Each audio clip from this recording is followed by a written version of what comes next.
نحن نقص عليك نبأهم بالحق إنهم فتية آمنوا بربهم وزدناهم هدى. Assalamualaikum warahmatullahi wabarakatuh. Bismillahi walhamdulillah wala ilaha illallah wallahu akbar walillahilham. Syahadu alla ilaha illallah wa asyhadu anna muhammadan abduhu wa rasuluh alladzi la nabiyya ba'dah. Allahumma sholli wa sallim ala sayyidina Muhammadin wa ala alihi wa ashabihi wa man tabi'ahu ila yaumiddin. Wa ba'du. Assalamualaikum sahabat-sahabat Fityatun Amanu. Alhamdulillah kita bertemu kembali dalam satu kajian yang sangat penting karena ada pertanyaan dari saudara-saudara sekalian, dari sahabat-sahabat sekalian kepada kami. Pertanyaan di seputar tanggal 15 Ramadan. Tanggal 15 Ramadan, dalam pertanyaannya disampaikan kepada kami akan terjadi sebuah ledakan yang dahsyat. Dan dari ledakan itu akan menimbulkan kebakaran yang luas di bulan Syawal. Dan kemudian terjadi pertumpahan darah di bulan Dzulqa'dah, Dzulhijjah dan seterusnya. Ya, itulah yang kemudian disebut dengan as-soihah atau al-hadah fi nisfi Ramadan. Suara atau ledakan yang keras yang terjadi di pertengahan bulan Ramadan pada hari Jumat. Sebagian orang merasa khawatir. Jadi setelah khawatir karena pandemik virus corona, sekarang khawatir dengan kejadian yang luar biasa. Dan diyakini ini sebagai salah satu dari alamatul kubro, dari tanda-tanda besar kiamat, yaitu ad-dukhon, yaitu datangnya asap hitam dan membuat gelap seluruh bumi. Inilah pertanyaan kepada kami dengan pertanyaan, apakah benar akan terjadi seperti itu? Apakah benar keyakinan tersebut memiliki dasar yang kuat, yaitu dari Al-Quran dan Al-Hadis? Sahabat-sahabat Amanu yang berbahagia, kita harus memahami bahwa inna sa'ata atiyatun, sesungguhnya hari kiamat itu pasti akan tiba. Dalam surat Toha ayat 15, inna sa'ata atiyatun, sesungguhnya hari kiamat, sesungguhnya hari berbangkit itu pasti tiba. Jadi keyakinan akan adanya hari kiamat harus kuat, harus yakin. Bahkan ini menjadi rukun iman, yaitu iman kepada hari akhir. Apabila tidak meyakini akan adanya hari akhir, maka dia akan masuk kepada kelompok orang yang kufur, tidak percaya kepada hari berbangkit. Tetapi akadu ukhfiha, aku merahasiakan, kata Allah, firman Allah, aku merahasiakan waktunya. Kapan persis terjadinya? Tanggalnya, tahunnya, bulannya, harinya, detiknya. Itu Allah rahasiakan. Artinya tidak akan ada yang tahu. Ya, tidak akan ada yang tahu. Bahkan dalam ayat-ayat yang lain Allah mengatakan bahwa kiamat itu sudah dekat. Iqtarobat tisa'ah wan syaqqal qamar, surat Al-Qamar, surat ke-54 ayat ke-1. Iqtarobat tisa'ah, hari akhir sudah dekat. Itu sejak 14 abad yang lalu sudah dinyatakan bahwa hari akhir itu akan datang. Wan syaqqal qamar, iqtarobat tisa'ah, maaf, hari akhir itu, hari kiamat itu sudah dekat. Wansaqal qamar, dan kiamat sudah terbelah, bulan sudah terbelah. Jadi informasi bahwa hari kiamat adalah pasti itu dari Quran dan mutlak harus diyakini, dan kemudian kita juga harus yakin bahwa kiamat sudah dekat. Bahkan itu dinyatakan oleh Allah di 14 abad yang lalu. Ya, oleh Rasulullah SAW, beliau bersabda, bu'istu ana wasa'ah kahata ini. Aku diutus, jarak antara aku diutus dengan datangnya as-sa'ah, dengan datangnya hari akhir adalah seperti dua jari ini. Seperti dua jari antara jari telunjuk dengan jari tengah. Ya, itu hadis riwayat Bukhari nomor hadis 6504 dan Muslim 2951.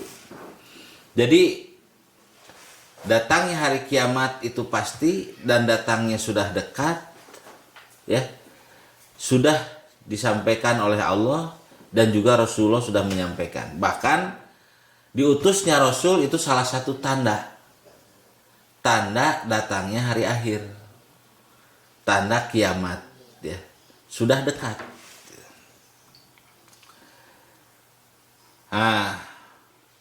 Yang menjadi permasalahan, Allah merahasiakan, tetapi kemudian Allah memberikan tanda-tandanya, ya, memberikan tanda-tanda akan datangnya hari berbangkit. Tanda-tanda tersebut bisa terbagi tiga. Ada tanda yang kecil disebut alamatus sugro lisa'ah, alamat yang tanda kecil, ya, untuk hari akhir. Ada juga tanda yang wusto, tanda yang menengah, dan ada tanda yang kubro. Tanda yang kecil itu adalah peristiwanya sudah terjadi dan tidak akan terulang, ya. Tanda yang wusto adalah peristiwanya sudah terjadi zaman Rasulullah, ya, dan akan terulang, ya, atau yang akan terjadi dan berulang-ulang, gitu. Terjadi berulang-ulang. Dan alamatul kubro atau ayatus sugro, tanda-tanda yang besar datangnya hari kiamat. Tanda yang besar itu adalah tanda-tanda kiamat yang belum terjadi. Dan apabila terjadi satu tanda, dengan tanda lain akan datang beriringan dengan cepat, sehingga berakhirlah dunia ini. Ya, di antara tanda kecil itu misalnya diutusnya Rasul adalah tanda kecil datangnya kiamat. Disebut kecil bukan peristiwanya kecil. Disebut kecil karena peristiwa itu sudah terjadi dan tidak terulang. Tidak akan terulang. Kenapa tidak terulang? Ya, tidak akan ada lagi Rasul lain. Jadi datangnya Rasul saja sudah menjadi tanda datangnya atau dekatnya kiamat. Ya. Kemudian kalau yang menengah, contohnya dalam hadis-hadis diungkapkan sebagai idaduyatil amanah, apabila amanah disia-siakan. Itu terjadi zaman Rasul dan terjadi berulang-ulang hingga saat ini. Maka disebut alamatul sugro, alamatul usto, sebagai tanda-tanda menengah, karena pernah terjadi dan terulang terjadi, ya. Dan ada alamatul kubro, tanda-tanda yang besar. Berkaitan dengan tanda-tanda besar ini, Rasulullah bersabda, inna sa'ata la takun hatta takunu asru ayatin. Kiamat tidak akan terjadi sampai terjadinya 10 tanda.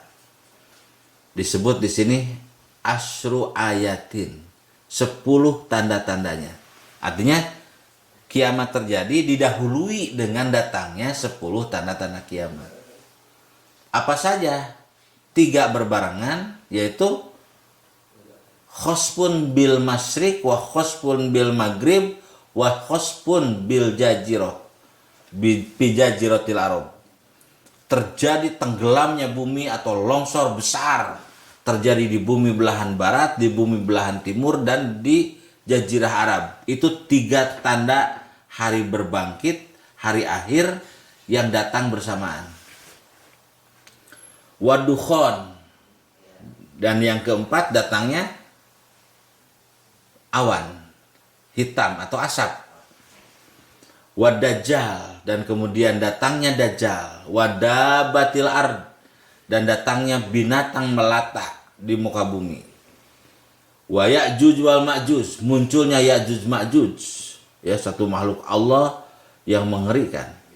Wa tulu syamsa minal magribiha, mim magribiha, dan kemudian tenggelamnya matahari di sebelah baratnya bumi, di sebelah barat. Wa narun takhruju min qa'rah adanin tarhalunas, dan keluarnya api dari Qa'rah, ya, yang mengiringi manusia ke tempat berkumpul, ya. Kemudian yang terakhir adalah turunnya Isa Al-Masih. Ini hadis riwayat Muslim, nomor hadis 2901. Jadi kalau berdasarkan hadis riwayat Muslim yang bersumber dari Huzaifah secara marfu, artinya hadis ini sampai kepada Rasulullah, dan banyak hadis-hadis yang lain yang mendukung hadis ini, bahwa tidak akan terjadi kiamat sampai 10 tanda kiamat datang. Nah, inilah yang disebut 10 tanda kiamat besar. Tetapi 10 di sini, ya, dalam kajian kami bukan pembatas, hanya 10. Ya. Misalnya di sini tidak disebutkan Imam Mahdi, padahal Imam Mahdi adalah juga sebagai pertanda akhir zaman. Ya, berakhirnya zaman ini. Kemudian juga 10 di sini bukan terbatas hanya 10, dan juga bukan menunjukkan urutan. Ini bukan litartib, karena Rasulullah menyampaikan dan redaksinya dalam hadis adalah memakai waw atof, artinya untuk menyambungkan satu peristiwa dengan peristiwa lain, bahwa itu terjadi sebagai 10 tanda akhir zaman. Bukan urutan, setelah ini baru ini, setelah ini baru ini, ya. Jadi urutannya wallahu alam, tidak diketahui, ya. Dan kemudian jumlahnya bukan hanya 10. Ya, ada Imam Mahdi kan gitu. Ini tambahan dari yang 10 tadi. Nah, di antara yang 10 itu adalah dukhon. Nah, inilah yang kemudian sekarang itu rame dibicarakan dan rame ditanyakan gitu. Apakah akan terjadi dukhon pada tanggal 15 Ramadan? Dan jika ini terjadi, maka akan terjadi syarat-syarat atau asratus sa'ah. Akan terjadi tanda-tanda kiamat yang lain yang cepat beriringan dengan datangnya salah satu tanda kiamat kubro. Ya.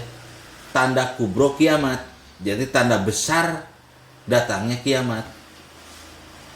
Ya. Jadi makanya ini sangat mengkhawatirkan dan menegangkan, ya, di kalangan kita. Tetapi apakah betul? Apalagi dikaitkan dengan bahwa itu terjadi pada Ramadan tahun 1441. Pada tanggal 15 Ramadan. Dan itu terjadi hari Jumat pada tanggal 15 Ramadan. Ini terjadi pada tahun ini. Tinggal beberapa hari lagi setelah ini, setelah hari ini. Ya. Nah, kira-kira apa? Apa itu? Apa yang menjadi keyakinan? Dasar yang menjadi keyakinan. Saya tegaskan di sini bahwa ini perkara gaib. Perkara gaib tidak boleh diyakini, tidak ada yang tahu. Bahwa perkara gaib akan terjadi, beritanya sekarang ada, kita ketahui harus berdasarkan dalil yang kuat, yaitu dari Quran atau dari hadis yang sahih. Maka kita perlu periksa apa dalilnya, apa argumentasinya, mana dasar pemahamannya. Ya. Oleh karena itu mari kita sama-sama lihat apa yang menjadi dasar atau yang menjadi dalil keyakinan bahwa pada tanggal 15 Ramadan tahun ini akan terjadi salah satu dari tanda kiamat besar. Diawali dengan as-soihah, diawali dengan terjadinya ledakan yang besar. Ya. Ini berasal, keyakinan ini didasari oleh satu hadis ya dari Ibnu Mas'ud. Dan hadis lain berasal atau bersumber dari sanad akhirnya kepada Fairuz Ad-Dailami. Jadi ada yang bersumber atau bersanad akhirnya kepada Ibnu Mas'ud, ada juga sanad akhirnya kepada Fairuz Ad-Dailami. Ya, kita lihat riwayat hadis yang menyatakan bahwa tanggal 15 Ramadan akan terjadi salah satu dari asyratus sa'ah, ya, salah satu dari tanda-tanda kiamat besar. Ya, yaitu kita lihat hadis berdasarkan riwayat Ibnu Mas'ud. An Ibni Mas'udin, dari Ibnu Mas'ud radhiyallahu anhu, semoga Allah meridhoi kepadanya. Ani Nabi sallallahu alaihi wasallam, qol, Rasulullah bersabda. Nah, ini sabda Rasulullah. Idza kanat soihatun fi Ramadan, jika terjadi atau akan terjadi suara atau ledakan pada bulan Ramadan, fa innahu yakunu ma'mah fis Syawal. Ledakan di bulan Ramadan menyebabkan ma'mah fis Syawal, kebakaran yang luas di bulan Syawal. Wa tamyizul qabail, bakal terjadi perpecahan fi Zulqa'dah, pada bulan Zulqa'dah. Wa tusfaqud dima, dan akan terjadi pengocoran darah atau pertumpahan darah fi Dzulhijjah wa Muharram, pada bulan Dzulhijjah dan bulan Muharram. Jadi terjadi soihah, ledakan atau suara pada bulan Ramadan, akibatnya di bulan Syawal terjadi kebakaran, di bulan Zulqa'dah terjadi perpecahan, persengketaan, perselisihan manusia sedunia, dan kemudian di bulan Dzulhijjah dan Muharram terjadi perang besar, ya. Terjadi pertumpahan darah pada bulan Dzulhijjah dan bulan Muharram. Wamal Muharram, wamal Muharram, wamal Muharram. Rasul mengucapkan 3 kali. Apa yang terjadi pada bulan Muharram? Apa yang terjadi pada bulan Muharram? Apa yang terjadi bulan Muharram? Kemudian Rasulullah melanjutkan sabdanya. Hayhata, hayhat. Jauhilah, jauhilah. Yuqtalun nas biha hajron hajron. Terjadi huru-hara dan terjadi pembantaian manusia. Jadi pada bulan Muharram ini, ya, pada kan bulan Ramadan katanya dalam hadis ini terjadi ledakan besar. Syawal terjadi kebakaran. Zulqa'dah terjadi perpecahan. Dzulhijjah dan Muharram terjadi peperangan dan pertumpahan darah. Dan pertumpahan darah itu memuncak pada bulan Muharram. Terjadi pembantaian manusia, ya, terjadi, dan ini terjadi di seluruh dunia, terjadi huru-hara, ya, terjadi huru-hara. Maka Rasul mengatakan jauhi, jauhi. Qala, ini tentu saja mengundang tanya dari para sahabat. Wa mas soihatu ya Rasulullah, soihah atau suara dahsyat itu apa ya Rasulullah? Jadi mereka bertanya, lalu apa suara dahsyat itu? Qala, Rasulullah Shallallahu alaihi wasallam bersabda, hada finis fi Ramadan lailatul Jumat. Ini suara yang keras atau ledakan itu terjadi pada Ramadan, jika Ramadan jika pertengahan Ramadan pada hari Jumat atau pada malam Jumat. Saya ulangi ya. Hadihi finis fi Ramadan. Suara itu terjadi di pertengahan bulan Ramadan. Jika di pertengahan bulan Ramadan itu malamnya adalah malam Jumat.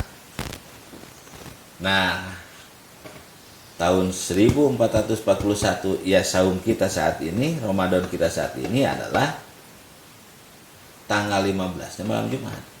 Karena tanggal 1-nya malam Jumat.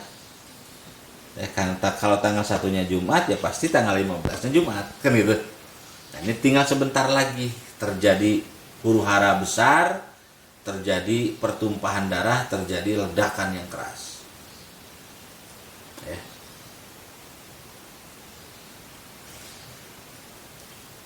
Fatakunu haddah yukidun ni'am. Yukidun na'im. Fatakunu haddah. Rasul kemudian mengatakan, maka haddah itu adalah suara akibat jatuhnya benda yang besar dari atas. Ya, maka ada orang yang menafsirkan itu jatuhnya komet katanya. Benda luar angkasa ke muka bumi. Boom, terjadilah ledakan yang besar. Ledakan yang besar itu menyebabkan tuqidun naim. Semua orang yang tidur akan terbangun. Wa tuqidul qaim. Orang yang berdiri akan tersungkur.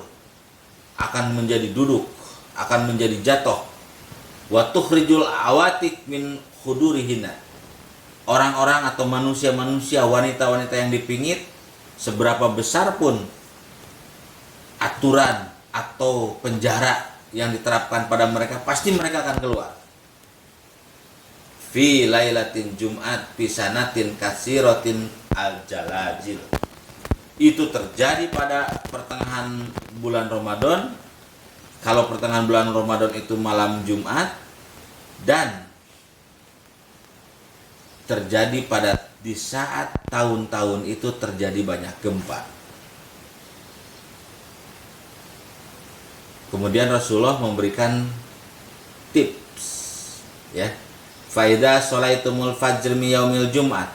Apabila kamu sholat fajar pada hari Jumat di pertengahan bulan Ramadan, fadkhulu buyutakum. Setelah itu kamu masuk rumah, tidak boleh keluar. Wagliku abwabakum. Tutup dan kunci, bukan hanya ditutup saja, tapi wagliku abwabakum. Kunci pintumu. Wasudukuakum. Tutup kepalamu. Wadathiru anfusakum. Berselimutlah kalian dengan selimut yang tebal. Wasudu adanakum. Tutup lubang telingamu. Faida hasastum. Jadi begini, kata Rasulullah, kalau pada tanggal Ramadan, pada pertengahan Ramadan tanggal 15 hari Jumat, maka setelah sholat subuh itu kamu masuk ke rumah dan kemudian tutup pintu rumahmu, bahkan kunci, tutup seluruh lubang-lubang yang ada di rumahmu, ya, dan kemudian tutup seluruh lubang-lubang yang ada di tubuhmu dan berselimut, ya, berselimut. Itulah cara yang disampaikan oleh Rasulullah untuk menghadapi soihah, ledakan yang besar yang terjadi pada pada pertengahan bulan Ramadan hari Jumat. Kemudian Rasulullah bersabda, melanjutkan sabdanya, faida hasastum bisoihah fakhiru lillahi sujada. Apabila kalian merasakan suara yang menggelegar tersebut, apabila kalian sudah mendengar ledakan yang keras dari langit di pertengahan bulan Ramadan malam Jumat, ya, maka kata Rasulullah, fakhiru sujadan, maka bersungkurlah sujud kepada Allah dan bacalah subhanal kudus, subhanal kudus, robbanal kudus. Maha suci Allah yang maha kudus, maha suci Allah yang maha kudus, Robbana Tuhan kami yang maha kudus. Ya. Dan selanjutnya kalau kau membaca itu, maka engkau akan selamat. Ya. Jadi ada dua cara kata Rasulullah dalam hadis ini. Yang pertama, setelah hari Jumat, kalau hari Jumatnya di pertengahan Ramadan, yaitu tanggal 15 Ramadan, maka kemudian setelah sholat subuh masuk ke rumah dikunci, seluruh lubang ditutup, badan semua ditutup, bahkan diselimuti, ya, badan ini diselimuti. Dan kemudian yang kedua, engkau harus sujud tersungkur kepada Allah sambil membaca Subhanal Kudus, Subhanal Kudus, Rabbonal Kudus. Itu riwayat yang pertama. Ya. Oleh karena itu maka peristiwa ini ya merupakan peristiwa yang besar. Tapi apakah benar hadisnya bisa kita pakai, bisa kita terima? Maka di sini perlu penelitian hadis, ya. Para ulama meneliti hadis ini, ya. Ternyata hadis ini kalau kita lihat dalam Maktabah Syamilah, maka hadis ini diriwayatkan dalam dua kitab, dalam dua jalur riwayat, yaitu Nu'aim bin Hamad nomor hadis 639 dalam kitab Al-Fitan, dan kemudian Abu Sa'id Al-Haythami Asy-Syashi dalam Musnad Asy-Syashi nomor hadis 837. Nah, kalau kita lihat dari riwayat Nu'aim bin Hamad maupun Abu Sa'id Al-Haythami Asy-Syashi, maka kedua sanad itu sebenarnya sama. Ya, Abu Asy-Syashi itu menerima dari Ishaq bin Ibrahim. Ishaq bin Ibrahim menerima dari Ahmad bin Hasan. Ahmad bin Hasan menerima dari Nu'aim bin Hamad. Ya. Jadi riwayat Asy-Syashi bertemu di Nu'aim bin Hamad. Nah, riwayat Nu'aim bin Hamad diteruskan. Jadi setelah Nu'aim bin Hamad, maka semua perawi atau rijal sanadnya sama. Ya. Nu'aim bin Hamad menerima dari Abu Umar menerima dari Ibnu Lahiyah, Ibnu Lahiyah menerima hadis ini dari Abdul Wahhab, Abdul Wahhab menerima hadis ini dari Muhammad bin Sabit Al-Bunani, Muhammad bin Sabit Al-Bunani menerima hadis ini dari bapaknya, yaitu Sabit Al-Bunani, dan Al-Bunani menerima hadis ini dari Haris Al-Hamdani, dan Haris Al-Hamdani menerima hadis ini dari Ibnu Mas'ud dari Rasulullah.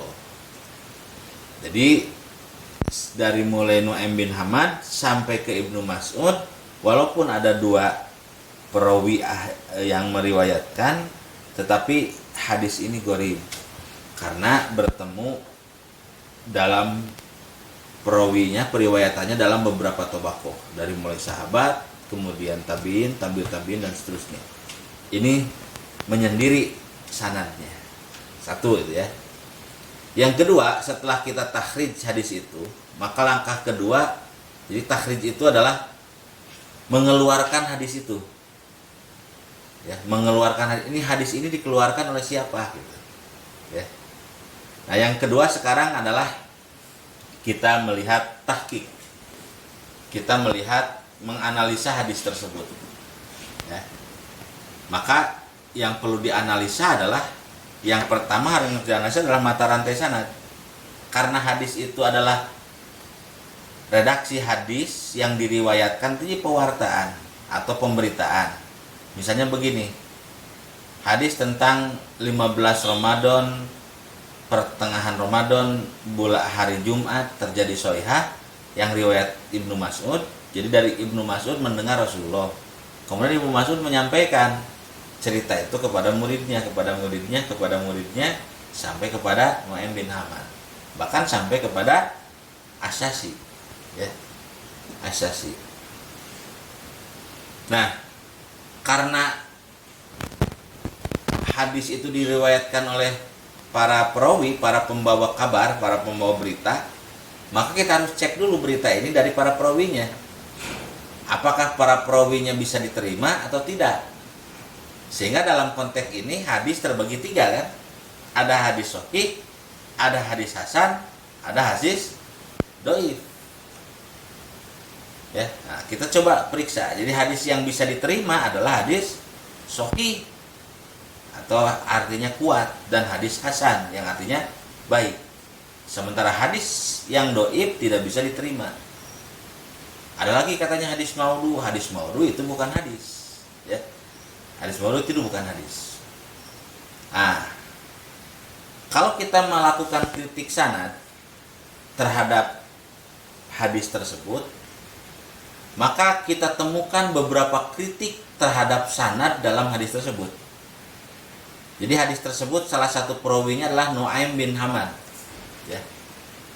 Nu'aim bin Hamad ini perawi yang kontroversial. Kenapa kontroversial? Karena di satu sisi dia dipuji atau takdil, di satu sisi dia dijarah atau dikecam atau dikritik. Jadi tokoh yang bernama Nu'aim bin Hamad ini ada dua, ada yang mengkritik, ada yang memuji. Gitu. Ya, nah, tetapi dalam ilmu jarah wa ta'dil, maka al-jarhu muqaddamun ala ta'dil. Yang mengkritik itu harus lebih didahulukan, lebih diutamakan, dan lebih dinilai daripada yang memuji. Jika yang mengkritik menyampaikan alasannya. Jadi kalau ini ada tokoh perawi hadis, oleh ulama hadis, kritikus hadis, dia dikritik satu. Nah, tapi dia menurut perawi oleh ahli hadis yang lain dia dipuji. Mana yang kita ambil? Yang kita ambil adalah yang mengkritik. Ya, yang mengkritik. Jadi al-jarhu muqaddamun ala ta'dil. Yang mengkritik lebih diutamakan daripada yang memujinya. Jika yang mengkritik menyampaikan alasannya. Apa alasannya? Kira-kira begitu. Nah, jadi Nu'aim bin Hamad ini perawi hadis yang kontroversial, karena di satu sisi dia dikritik, tapi di sisi lain dia dipuji. Bahkan dia menjadi salah satu perawi hadis Bukhari, atau Bukhari menerima riwayat hadis dari Nu'aim bin Hamad. Ya. Coba kita lihat dalam Mizan I'tidal, dalam kitab Mizan I'tidal juz 4 halaman 267, ya. Kharaja lahul Bukhari makrunan bi ghairi. Dia atau Bukhari menerima hadis yang dikeluarkan oleh Nu'aim bin Hamad makrunan bi ghairi, dengan makrun nan bigoiri, atau diikuti oleh tawabi dan syawahid. Jadi dia memang perawi yang penuh kritikan, tetapi Bukhari menerimanya. Kenapa Bukhari menerima hadis dari Nu'aim bin Hamad, bahkan mengeluarkan hadis tersebut? Karena Bukhari memberikan syarat, kecuali kalau hadis itu, redaksi atau matan hadis itu riwayatnya ada syawahid dan tawabi. Syawahid itu adalah penguat di hadis yang lain, tawabi sanadnya dikuatkan oleh sanad dalam hadis yang lain. Kira-kira begitulah sederhananya. Makanya Bukhari menerima hadis dari Nu'aim bin Hamad. Tetapi kebanyakan para ahli hadis tidak menerima.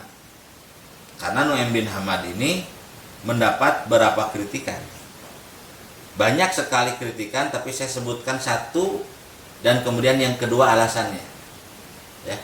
Jadi kita coba lihat Nu'aim bin Hamad ini dalam kitab Mizan I'tidal yang disusun oleh Imam Az-Zahabi, ya, juz 4 halaman 269. Ya. Di sana dinukil qala an-Nasai, Nasai mengatakan huwa doif, dia itu lemah. Artinya periwayatan hadis dari Nu'aim bin Hamad itu lemah. Kemudian qala Abu Daud mengatakan karena inda Nu'aim bin Hamad itu nahwa isrina hadisan, ada 200 hadis ani Nabi yang dia katakan dari Nabi, laisa laha aslan, yang tidak memiliki asal atau tidak ada sumber, ya. Jadi hadis yang diriwayatkan oleh Nu'aim bin Hamad, ini hadisnya doif, kata Nasai. Abu Daud menyebutkan bahwa kenapa disebut doif, karena punya track record bahwa Nu'aim bin Hamad memiliki atau pernah mengeluarkan hadis sampai 20 hadis yang tidak ada sumbernya. Itu yang pertama. Ya. Yang kedua, kritikan tidak berhenti di sana. Ada perawi Ibnu Lahiyah. Ya, itu pun tidak lepas dari kritikan. Ya. Imam Az-Zahabi dalam Mizan I'tidal juz 2 halaman 475 memberikan catatan, ya. Qala Ibnu Ma'in mengatakan doif layah tajbih. Itu hadis yang dikeluarkan oleh Ibnu Lahiyah adalah doif, ya, dan tidak boleh atau tidak sah berhujah dengannya, ya. Kemudian qala Yahya bin Bakir salah satu kritikus hadis menjelaskan alasan kenapa Ibnu Lahiyah dipandang doif oleh Ibnu Ma'in. Ya, jadi kata Yahya bin Bakir, kenapa alasannya? Ihtaroko manzila Ibna Lahiyah wa kutubahu. Jadi rumahnya pernah terbakar sampai membakar kitab-kitabnya. Ya, wa sanata sab'ina mi'atan. Sanata sab'ina wa mi'ah pada tahun 170 Hijrah. Jadi kata Ibnu Ma'in, kata Yahya bin Bakir begini, perawi yang bernama Ibnu Lahiyah ini perawi yang adil, tetapi kurang dobit. Jadi begini, dobit itu apa? Hafalannya kuat. Hafalan kuat itu ada dua, ada hafal fisudur, ada dobit sodri, ada dobit kitabi.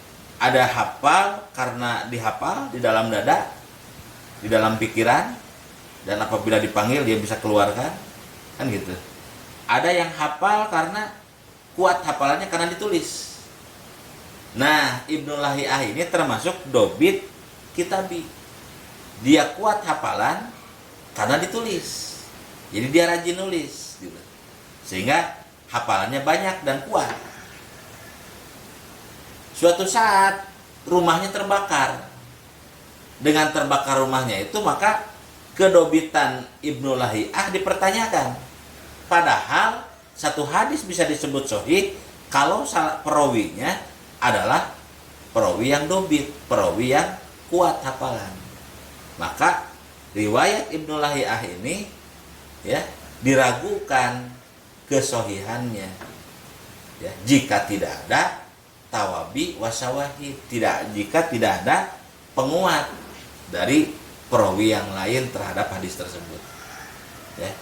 Jadi Ibnu Lahiyah sebagaimana disebutkan oleh Ibnu Ma'in, dia doib dan tidak boleh berhujah dengan hadis yang diriwayatkan oleh Ibnu Lahiyah.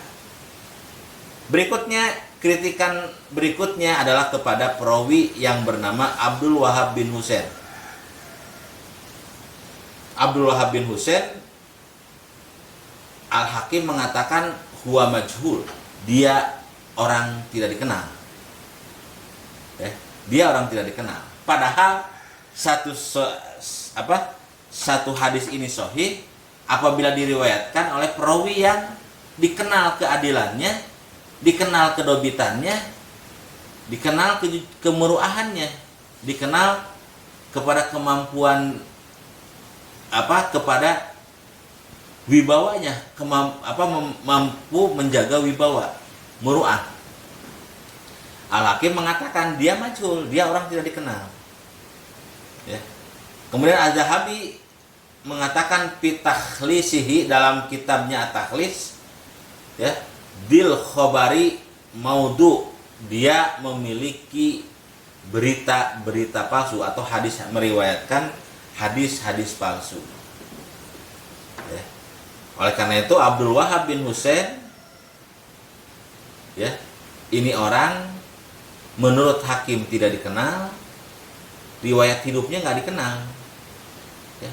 Tidak dikenal apakah dia adil atau apakah jujur atau tidak jujur, apakah dia itu kuat hafalan atau tidak kuat hafalan, mengerti tentang hadis atau tidak mengerti tentang hadis, kan itu tidak diketahui aja, majhul. Padahal harus ma'ruf, harus dikenal, ya. Menurut Az-Zahabi, dia punya track record meriwayatkan hadis palsu. Jadi sudah 3 sanad, ya, 3 perawi hadis, 3 rijal hadis yang kemudian dikritik oleh para ahli hadis. Kemudian ada lagi kritikan kepada perawi yang bernama Muhammad bin Sabit al-Bunani. Muhammad bin Sabit al-Bunani ini dikatakan oleh Al-Bukhari fihi nadrun, ya. Muhammad bin Sabit al-Bunani dalam kitab Al-Kamil fi Du'afa Ar-Rijal, ya, yang disusun oleh Abu Ahmad bin Adi al-Jurjani, Bukhari berkata, jadi dia menukil Bukhari fihi nadrun, ya. Fihi nadrun, orang ini perlu dianalisa. Jadi Muhammad bin Sabit al-Bunani, kata Bukhari, orang ini perlu dianalisa, ya. Tetapi ini menjadi istilah khusus bagi Bukhari. Kalau Bukhari mengatakan fihi nadrun, ini adalah istilah khusus bagi perawi yang doif, yang kedoifannya bahkan tidak bisa diangkat lagi ke tempat yang lain, ke tempat yang lebih tinggi. Misalnya doif jadi Hasan li Ghairi, atau jadi Sahih li Ghairi, tidak bisa. Kata Bukhari, fihi nadrun itu sudah istilah khusus Bukhari bahwa perawinya adalah doif dan kedoifannya tidak bisa diangkat ke tingkat yang lebih tinggi, ya. Kemudian Nasai mengatakan Al-Bunani atau Muhammad bin Sabit Al-Bunani, salah satu perawi dari jajaran perawi Ibnu Mas'ud, ini adalah doif. Kemudian kritikan berikutnya adalah kepada perawi yang bernama Haris bin Al-Haris Al-Hamdani, ya. Ini kalau kita lihat dalam kitab Tazhib Al-Kamal fi Asma'i Rijal, ya, kitab yang menyampaikan beberapa kritikan terhadap para perawi hadis, ya. Di sana dinukil Anis Sya'bi qala, Sya'bi berkata, hadasanil Haris al-Awar al-Hamdani kana kazzaban, ya. Dari Sya'bi dia mengatakan bahwa Haris al-Hamdani adalah pendusta. Berarti itu hadis bakal doif kalau diriwayatkan oleh perawi yang suka berdusta, kadzab, ya. Begitu pula Abi Ishaq mengatakan sama seperti yang dikatakan oleh Asy-Sya'bi, bahwa Haris al-Hamdani adalah al-kadzab, adalah tukang bohong. Artinya hadis dari Haris al-Hamdani harus ditolak karena dia pendusta. Jadi di sini ada beberapa perawi hadis, ya, yang lemah. Nu'aim bin Hamad, kemudian Ibnu Lahiyah, Abdul Wahab bin Husain, kemudian Muhammad bin Sabit al-Bunani, kemudian Haris al-Hamdani adalah perawi-perawi yang lemah. Bahkan ada perawi yang punya track record membuat hadis palsu atau meriwayatkan hadis palsu, Bahkan ada perawi yang punya track record, punya catatan sebagai al-kadzab. Maka kesimpulannya hadis ini doif, ya. Hadis ini doif, bahkan cenderung kepada maudhu atau palsu, karena ada yang punya perawi hadisnya, salah satu perawi hadisnya yang punya track record meriwayatkan hadis palsu, dan ada juga perawi hadis yang kadzab, pendusta. Kalau hadis ini dhaif, maka hadis ini tidak bisa dijadikan sandaran untuk keyakinan, apalagi keyakinan untuk masa yang akan datang, yaitu hari akhir. Sahabat-sahabat Vianu yang berbahagia, jadi mohon maaf ini agak panjang, ya, agak panjang pembahasannya. Jadi kita harus melihat hadis ini sampai kepada takhrij, tahqiq, dan kemudian kita simpulkan, ya, kesimpulannya hadis ini bagaimana. Jadi disimpulkan hadis ini adalah doif dan hadis ini mardud. Karena doif, maka hadis ini tertolak, tidak bisa dipakai hujah. Makanya orang yang berkeyakinan dengan hujah dalil ini, keyakinannya keyakinan yang lemah, tidak boleh dijadikan atau tidak boleh diyakini, tidak boleh kemudian diimani oleh kita, karena berdasarkan hujah yang lemah, bahkan tidak boleh berhujah dengan hadis yang doif. Ada juga hadis yang bersumber dari Fairuz Ad-Dailami. Dari Fairuz Ad-Dailami ini kemudian nanti kalau ditakhrij dalam Maktabah Syamilah, maka berujung pada At-Tabrani dalam kitabnya Mu'jamul Kabir, dan Ibnu Asim dalam kitabnya Al-Ahad wal Masani. Jadi ada dua, ya, tapi sumbernya satu, yaitu Fairuz Ad-Dailami. Jadi Fairuz Ad-Dailami menerima hadis, menyampaikan, atau gini, Fairuz Ad-Dailami menyampaikan hadis ini kepada Abdah bin Abu Lubabah. Abdah bin Abu Lubabah menyampaikan hadis ini kepada Al-Auza. Al-Auza menyampaikan hadis ini pada Ismail bin Ayas. Ismail bin Ayas menyampaikan hadis ini kepada Abdul Wahab bin Adohak. Abdul Wahab bin Adohak punya dua murid, menyampaikan hadis ini pada dua murid. Yang pertama adalah Abdul Wahab bin Najdah Al-Hauti, yang kedua adalah Ibnu Asim, ya. Ibnu Asim kemudian menulis hadis ini, membukukan hadis ini dalam kitabnya Al-Ahad wal Masani. Kalau Abdul Wahab bin Najdah Al-Hauti meneruskan menyampaikan hadis ini kepada muridnya, yaitu At-Tabrani. Tabrani baru Imam Tabrani membuat menyusun kitab hadis yang bernama Mu'jam Al-Kabir. Jadi pada prinsipnya hadis ini ahad gharib. Artinya hadis ini menyendiri dalam seluruh tobakohnya, hampir seluruh tobakohnya. Mau di tobakoh sahabat, tabiin, tabiin, semuanya satu sumber. Yang sumber yang paling ujung adalah dari Fairuz Ad-Dailami. Hadisnya begini. An Fairuz Ad-Dailami, dari Fairuz Ad-Dailami, qala, dia mengatakan, qala Rasulullah SAW, Rasulullah SAW bersabda, yakunu fi Ramadan sautun, pada bulan Ramadan akan terjadi suara ledakan yang keras. Qalu, para sahabat bertanya, ya Rasulullah, pi awalihi au pi wastihi au pi akhirihi, apakah suara atau ledakan keras itu terjadi di awal, di tengah, atau di akhir? Qala, Rasul menjawab, la, tidak. Bal fin nisfi Ramadan, ledakan keras itu akan terjadi pada pertengahan Ramadan. Idza kana lailatan nisfi, apabila malam pertengahan bulan Ramadan itu lailatal jum'ati, yaitu pada malam Jumat. Yakunu, pada malam Jumat itu berarti kata Rasulullah bahwa itu terjadi pada pertengahan Ramadan dengan syarat, dengan memakai adat syarat. Jika malam bulan Ramadan, pertengahan malam bulan Ramadan itu adalah malam Jumat. Sekali lagi, tahun ini atau Ramadan kita kali ini pertengahannya adalah malam Jumat, dan harinya pertengahannya adalah juga hari Jumat. Ya.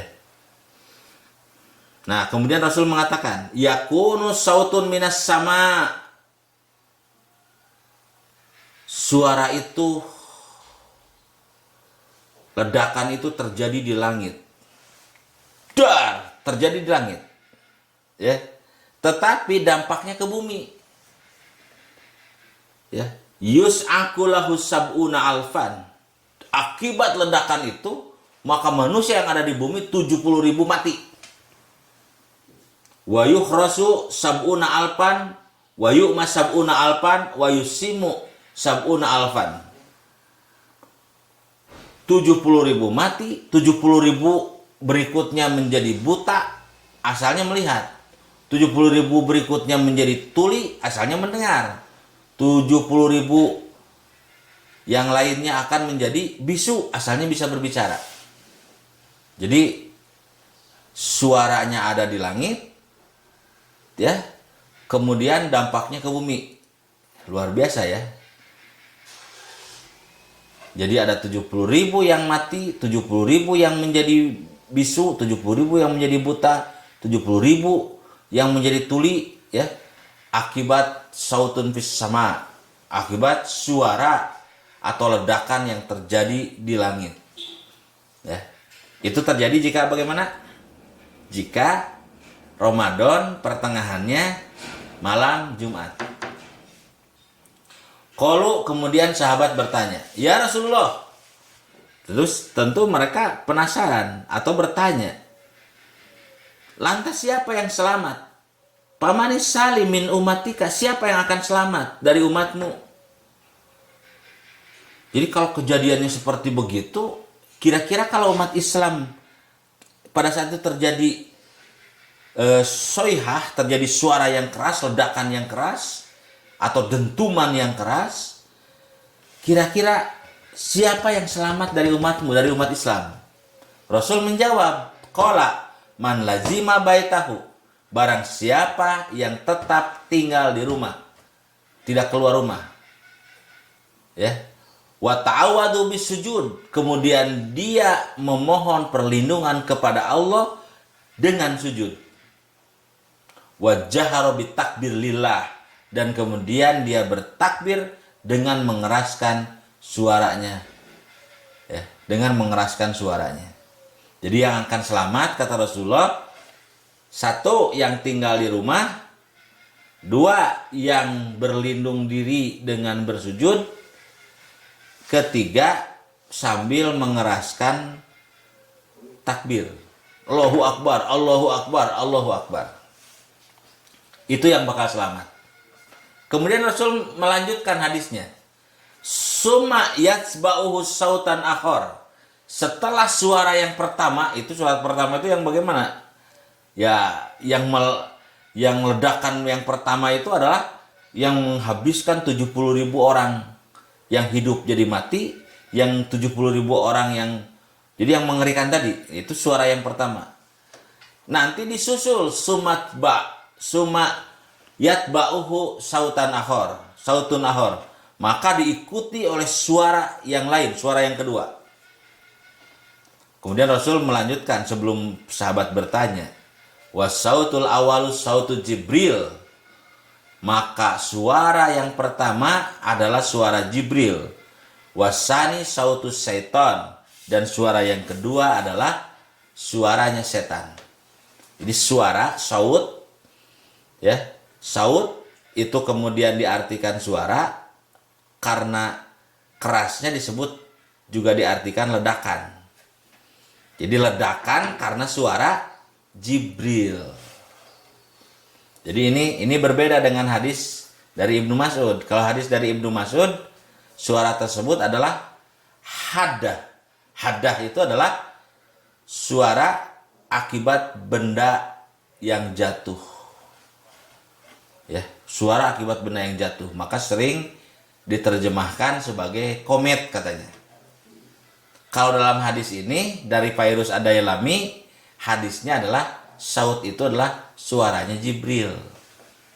Jadi suara Jibril berteriak, wow, kan gitu. Kemudian menggelegar dan menjadi ledakan. Ya, suaranya di langit tetapi bencananya di bumi. Ya. Nah, yang kedua adalah suara setan. Jadi setan nurutan, setan menjiplak niru ya suaranya Jibril. Mungkin ingin menghasilkan efek yang sama.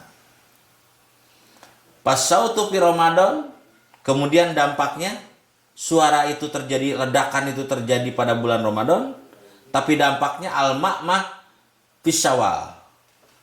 Dampaknya terjadi kebakaran di bulan Syawal. Wa tumayyizu qabail fi Dzulqa'dah. Bukan hanya kebakaran, terjadilah perpecahan. Ya, terjadi persilang sengketaan, terjadi perselisihan manusia di bulan Dzulqa'dah. Wa yugharu 'alal hujaji fi Dzulhijjah wa fil Muharram. Dan itu dampaknya terjadi pada bulan Dzulhijjah dan bulan Muharram. Ya, sebagai bulan yang diharamkan terjadi perang. Wa mal Muharram. Dan apa itu bulan Muharram? Atau apa kejadian bulan Muharram itu? Jadi kalau di dalam hadis Ibnu Mas'ud dikatakan Muharram itu puncaknya malapetaka. Tapi kalau di sini awaluhu bala ala ummati wa akhiruhu farhun li ummati. Awalnya adalah bencana dan akhirnya adalah kegembiraan bagi umatku. Hadisnya diteruskan lagi. Dalam situasi seperti ini, kata hadis dari Fairuz Ad-Dailami, maka yang paling aman adalah yang berada dalam tunggangannya, dalam kendaraannya, daripada yang bersembunyi di dalam satu kastil yang menampung 100 orang. Jadi yang kedua ini adalah hadis dari Fairuz Ad-Dailami. Sahabat-sahabat Amanu, kira-kira hadis ini bagaimana? Bisa diterima atau tidak? Tentu bukan kita yang menentukan. Ya, kita hanya bisa menilai berdasarkan ilmu. Ya. Nah, berdasarkan ilmu maka harus ditelusuri. Tadi sudah ditahrij bahwa hadis ini kemudian disusun oleh At-Tabrani dan oleh Ibnu Asim. Ya. Dikeluarkan oleh At-Tabrani dan Ibnu Asim. Tapi memiliki sanad yang sama sejak Abdul Wahab bin Ad-Dhahhak, Ismail bin Ayas, Al-Auza'i, Abdah bin Abi Lubabah, dan Abdah menerima dari Fairuz Ad-Dailami. Fairuz menerima dari Rasulullah gitu. Sekarang mari kita lihat komentar para pengkritik hadis untuk menganalisa hadis ini. Ya. Dalam kitab yang disusun oleh Ibnul Jauzi, ya, dalam kitab Al-Maudu'at, jadi Ibnul Jauzi menyusun koleksi hadis-hadis maudu. Di dalamnya, dalam hadis tersebut dikatakan ada hadis ini, dan kemudian beliau mengatakan hadal hadis la yasihu, hadis ini tidak sahih, berarti hadis ini lemah. Ya. Nah, kemudian Ibnul Jauzi memberikan beberapa argumentasi hadis ini lemah. Argumentasinya apa? Argumentasinya bahkan dalam hadis ini terdalam mata rantai sanadnya terdapat rawi-rawi yang lemah, bahkan pemalsu hadis. Satu yang dikritik oleh para pengkritik hadis, ya para ahli al-jarh wa ta'dil, itu adalah Abdul Wahab bin Ad-Dhahhak. Ya. Al-Atiki mengatakan huwa matrukul hadis. Dia adalah matrukul hadis. Hadisnya ditinggalkan oleh orang lain, oleh para perawi lain. Berarti dia itu lemah. Ya, dia itu doif. Makanya hadisnya tidak diterima oleh perawi hadis yang lain. Ad-Darqutni mengatakan wa munkarul hadis. Dia itu munkar hadisnya. Munkar hadisnya itu apa? Jadi munkar hadisnya itu kalau doif, ya sahabat amanu ya. Kalau doif yang paling doif itu munkarul hadis. Pang doif nah hadis doifnya itu munkarul hadis. Jadi hadis ini sangat doib sekali, sangat lemah sekali. hadis yang ada atau yang diriwayatkan yang disampaikan oleh Abdul Wahab Ad-Dohak. Sementara dalam hadis yang bersumber dari Fairuz Ad-Dailami ada perawinya, baik riwayat Tobroni maupun dikeluarkan oleh Abu Asim, itu bertemu di Abdul Wahab Ad-Dohak. Abdul Wahab Ad-Dohak adalah matrukul hadis wa munkarul hadis. Dia hadisnya matruk dan hadisnya mungkar. Diingkari hadisnya dan ditinggalkan hadisnya. Ya. Bahkan Ibnu Hibban mengatakan, kana yasrukul hadis la yahilu al-ihtijaj bi. Abdul Wahab Ad-Dohak dituduh yasrukul hadis, suka mencuri hadis, dalam pengertian suka memalsu hadis. La yahilu al-ihtijaj bihi, tidak halal atau tidak boleh berhujah dengan hadis yang diriwayatkan atau yang disampaikan oleh Abdul Wahab Ad-Dohak. Satu itu. Yang kedua, di dalamnya ada Ismail bin Ayas. Dinilai oleh para hadis sepakat bahwa dia adalah doif. Ya. Kemudian berikutnya ada Abdah dan ada Fairuz Ad-Dailami. Ya.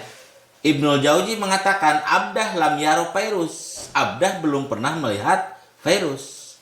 Apalagi bertemu, apalagi menerima hadis dari Fairuz Ad-Dailami. Melihat saja, Abdah tidak. Tapi di sini dikatakan dari Fairuz Ad-Dailami diterima oleh Abdah. Ternyata setelah diteliti, Abdah belum pernah melihat. Ya, berarti belum pernah bertemu, berarti belum pernah juga menerima hadis dari Fairuz Ad-Dailami. Dan yang lebih parah, wa Fairuz Ad-Dailami lam yaro Rasulullah. Dan Fairuz Ad-Dailami belum pernah melihat Rasulullah. Tapi mengatakan ini dari Rasul. Nah, salah satu hadis itu disebut sahih kalau ittisal sanadnya. Kalau bersambung sanadnya. Misalnya kalau Fairuz menerima dari Rasul, harus bersambung antara Fairuz dan dari Rasul. Bersambung itu apa? Bertemu, kemudian berguru, menerima hadisnya. Ini dikatakan bahwa Fairuz Ad-Dailami belum pernah melihat Rasul, apalagi bertemu, apalagi menerima hadis. Berarti hadis itu ada munqati, ada keterputusan hadis. Bahkan setelah itu tobakoh kedua adalah Abdah belum pernah bertemu dengan Fairuz. Jadi Abdah tidak pernah bertemu dengan Fairuz dan Fairuz tidak pernah bertemu dengan Rasulullah. Berarti di sini ada masalah. Hadis ini bermasalah dalam ketersambungan sanad. Jadi hadis ini bermasalah. Hadis yang diriwayatkan oleh Fairuz yang bersumber dari Fairuz Ad-Dailami memiliki masalah dalam kredibilitas perawinya, dikatakan doif, ya, dikritik doif, kemudian dikritik tidak bersambung sanadnya, ya, bahkan dikritik bahwa hadis itu diriwayat cenderung kepada maudhu, kepada hadis yang palsu. Maka karena ada perawinya yang dituduh sebagai yasrukul hadis, sebagai pemalsu hadis. Nah, kalau keyakinan tanggal 15 Ramadan, jika 15 Ramadan hari Jumat berdasarkan hadis ini, maka hadis ini doif dan cenderung kepada palsu. Karena kita lihat setelah dianalisa, hadis ini diriwayatkan oleh perawi yang tidak kredibel, ya, perawi yang bahkan disebut di situ yasrukul hadis, perawi yang suka memalsu hadis. Bukan hanya itu, tetapi hadis ini juga ada masalah dalam ketersambungan berita, ketersambungan sanad. Abdah lam yaro Fairuz lam yara Rasulullah. Abdah belum pernah melihat Fairuz belum pernah melihat Rasulullah. Tapi di hadis itu dikatakan dari Rasulullah, dari Fairuz, dari Abdah. Ini berarti hadis ini tidak bisa diterima sebagai hujah. Tidak bisa berargumen, apalagi membangun keyakinan dengan argumentasi hadis ini. Dari hadis yang akhirnya kita simpulkan, hadis yang bersumber dari Ibnu Mas'ud, para ulama hadis mengkritik dan menyampaikan hadis ini doib dan cenderung palsu. Saya tidak berani mengatakan hadis ini palsu. Hadis yang bersumber dari Fairuz Ad-Dailami, dari jalur sanad Fairuz Ad-Dailami juga sama, hadisnya doib dan cenderung palsu. Oleh karena itu maka keyakinan yang dibangun dari hadis ini maka tidak bisa berujung pada satu keyakinan, pada satu keimanan. Jadi hadis ini palsu maka tidak bisa dijadikan hujah dan tidak ada keyakinan akan terjadi pada tanggal 15 Ramadan. Jika 15 Ramadan hari Jumat terjadi ledakan dahsyat, terjadi suara yang keras dari langit, meteor jatuh dan lain sebagainya. Nah, sahabat-sahabat sekalian, sudah asar ini, jadi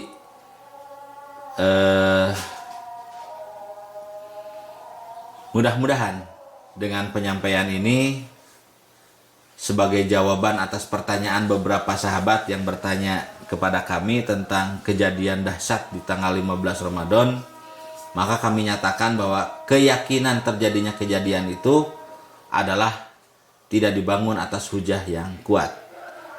Artinya atas hujah yang kuat adalah tidak dibangun berdasarkan Al-Quran dan juga dibangun berdasarkan hadis yang sahih. Kalau prediksi para peneliti mungkin saja, tetapi maaf saja, akidah harus dibangun dari keyakinan yang kuat, dari sumber yang kuat, yaitu Quran dan hadis yang sahih. Itu saja yang bisa saya sampaikan pada kesempatan saat ini. Mudah-mudahan bisa menjawab walaupun belum jelas atau belum memuaskan sahabat-sahabat sekalian, tetapi mudah-mudahan ini adalah sebagai bentuk tahun ilmiah, tahun keilmuan, berbagi ilmu, berbagi pemahaman kepada saudara-saudara yang bertanya-tanya berkaitan tanggal 15 bulan Ramadan tahun ini. Billahi fisabil haq. Assalamualaikum warahmatullahi wabarakatuh. Waalaikumsalam warahmatullahi wabarakatuh.